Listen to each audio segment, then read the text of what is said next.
Defeating Ted Cruz in Indiana yesterday, Mr. Trump said this. I want to congratulate Ted, and I know how tough it is. It's tough. It's tough. I've had some moments where it was not looking so good, and it's not a great feeling. And so I understand how Ted feels, and Heidi and their whole beautiful family. Joining us now from his New York City headquarters is Donald Trump. So I'm a bit confused. For months it was Lion Ted. Now he's a smart, tough guy. What happened? Well, I want to be gracious, and he was. He was a good competitor. He was a very strong competitor, and it worked out. We had an amazing day, as you know, in Indiana. We had a tremendous victory and won all of the delegates in every county. We won everything, and he really competed hard and tough. So I respect Ted. All right. There's no hard feelings, even though he really gave it to you yesterday. You know what he said about you. I wouldn't run it because it was so nasty. So you forgive him? And no, he said some things, and he made up some things, and he took things that were said out of context. But you know, I understand it. It's not easy. It's not easy for him. All right. So you won the battle, and you're releasing the prisoners. Would you consider Ted Cruz in your administration? Would you consider him for that? Well, he's certainly a capable guy, so it's something we can think about. It's a little bit soon to think about it too much. It's just happened less than 24 hours ago, but it's something certainly we would think about. Have you talked to him? No, I have not. Have you talked to Kasich? Kasich dropped out today. Did you talk to John? No, I have not. He just dropped out a little while ago. I have not. I've had a good relationship with him. We'll see how that turns out. Well, you know, he would be a good VP because you're going to need to win Ohio. If you don't win Ohio, you're not going to win the presidency. Would you consider him for that? Well, I would certainly consider him. I mean, he's somebody that I've gotten along with during the debates. During intermission, I always seem to be talking to John. Oh, yeah? So we'll see what happens. But I have a good relationship with him. Okay, that's interesting. Marco Rubio saying nice things about you, and we thought he might be out in the sun a little bit too much because he's in Miami, and you know, it's hot. But you need Florida. You got to win Florida. Would you consider Rubio as VP? Well, again, I don't want to talk too much about it, Bill, because I am considering a number of people, and I think we're going to have a great choice. In the end, I haven't made up my mind, but we do have a really good, and I would certainly consider him. You would? Okay. But we do have a lot of candidates I think that would be very, very good. Would the again, campaign, Marco and I have gotten along very well. Would the campaign slogan be vote for Big Don and Little Marco? No, that wouldn't work. No, I think it would be. I think it would be vote to make America great again. Maybe we'll go that one. Okay. You put Ben Carson in charge of your search committee for VP. I understand. You know what happened when Bush put Cheney in charge of search committee? Cheney got to be VP. Is that possible here? I don't think Ben's looking for that. Ben is a terrific guy. He's a friend of mine. He gave me a very warm endorsement very early on. Yeah. And he's been so helpful. He was making calls and doing everything he could, making speeches, doing a lot of television. He's a terrific guy. Dr. Ben Carson, a terrific guy. Now, you know how presumptuous I am and obnoxious I am. You know that. You know me a long time. That's true. I do. And I said last night, and so this isn't going to surprise you, what I'm about to say to you. I said last night that I believe before you get to Cleveland, you are going to try to consolidate the Republican establishment's support by doing the following: appointing Rudy Giuliani, the Homeland Security Chief, appointing Governor Christie, the Attorney General, and Ben Carson in charge of Health and Human Services. I said, I think that Trump's going to do that. Would I be wrong? Well, I have not made that decision, but certainly there would be three very wise choices. I think they'd be popular, but more importantly, I think they'd do a phenomenal job, all three of them. No, I haven't, thought about that, but I will tell you all three would be very good choices in very good positions. But it's the timing of it. I think it would be good. Would you do it before you went into Cleveland so you would have like a squad you're coming in with? I like the idea of doing some of this before we go into Cleveland. Yes, I could do that, and I think it would be well received. All right. Now, tone. If history is any barometer, the Clinton campaign will go after you through surrogates.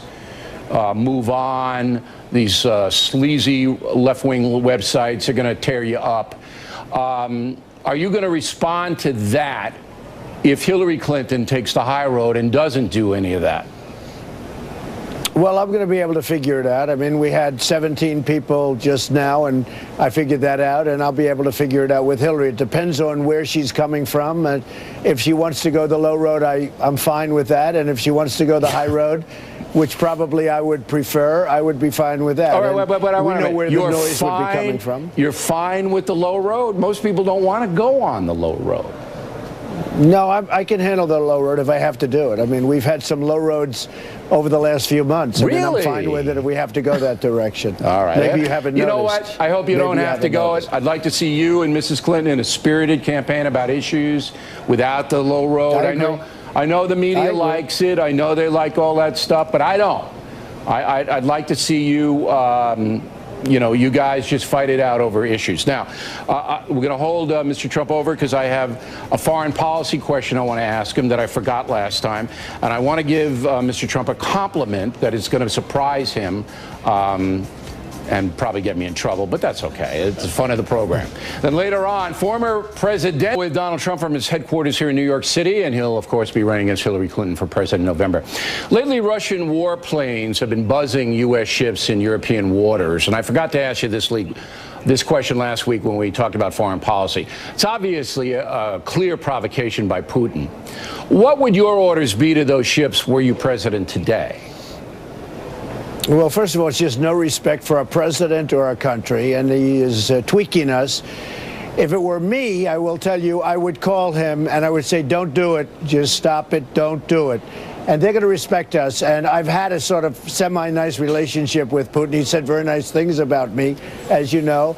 But I would say don't. It will have no impact, by the way. But I would say don't do it. If they do it again, they could have a problem. All right, so you wouldn't hesitate if Putin defied you, and would you make that call public? Would you tell the American people, listen, I called old Vlad and I told him to knock it off? Would you tell us that? I might do that and I might not, but I would be very strong and I would say, do not do that. That's provocation. That's something that you're not supposed to be doing. Right. But if he did it, if he defied you, to do on many, you'd have to shoot one of those planes down. I may have to do something which you would hate to do, but this is something I wouldn't want to do, but I would say, Vladimir, don't do it. Let's go. Come on. We're going to have a good relationship. Don't do it. Now, there's going to come a point, if you are elected president, that somebody's going to call your bluff. You know that.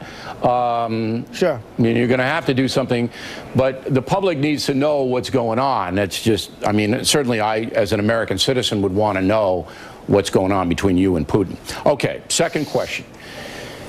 Unfortunately, children were seen demonstrating against you in California. Roll the tape on this.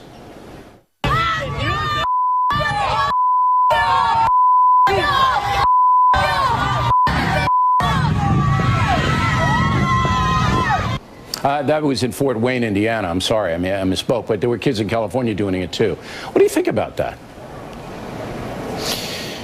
Well, you know, we've had very few demonstrations. It might be hard to believe, but we were in California, had 31,000 people at an arena, which was a record crowd. It was a love fest. There was nothing inside the arena. When I got home that night, I saw they had some demonstrations, which, by the way, were made to look much worse than they are by the press. Then you did have the case of the guy that was stomping on the cop car, and they ought to throw him away for quite a while. That was a terrible thing to do. But when I see young children like that with the foul mouth, that's, you know, the parents ought to be ashamed of themselves, frankly. Now, you had to go in the back way in one of California's speeches because they disrupted outside. They were threatening. I think you're going to have to deal with some of that stuff. Have you thought about how you're going to deal with people who get overly aggressive?